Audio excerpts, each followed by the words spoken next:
Hello বন্ধুরা, welcome back to my channel Mithun Mampi ব্লগে তোমাদের সকলকে ওয়েলকাম জানাই। তোমরা সবাই কেমন আছো? আশা করি তোমরা সবাই ভালো আছো। আমি তো ভীষণ ভালো আছি। থাম্বনেল দেখে বুঝে গেছো এতক্ষণে ভিডিওটা কি হতে চলেছে।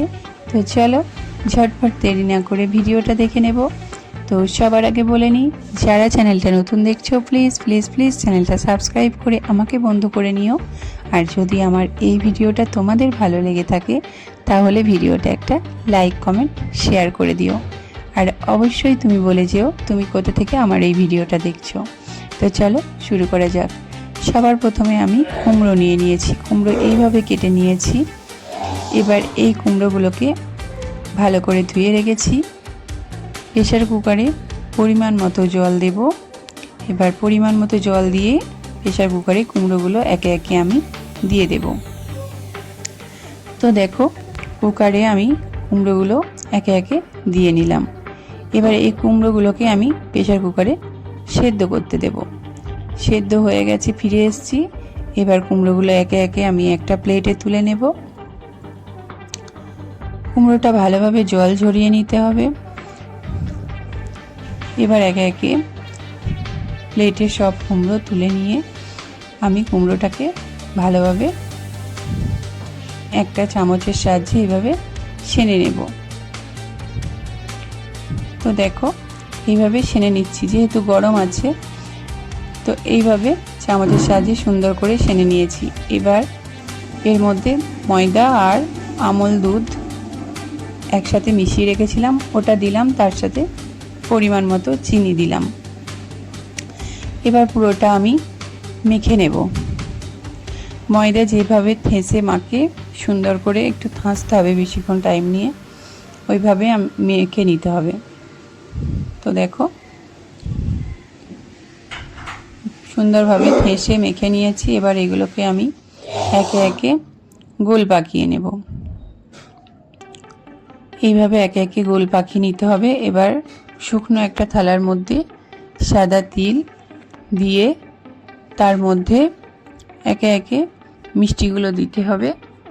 মিষ্টির সারা গায়ে এরকমভাবে তিল লাগিয়ে নিতে হবে। হালকা হাতে এটা করতে হবে। তো দেখো হালকা হাতে এইভাবে একে একে তিল লাগিয়ে নিয়ে আমি তৈরি করে নিচ্ছি।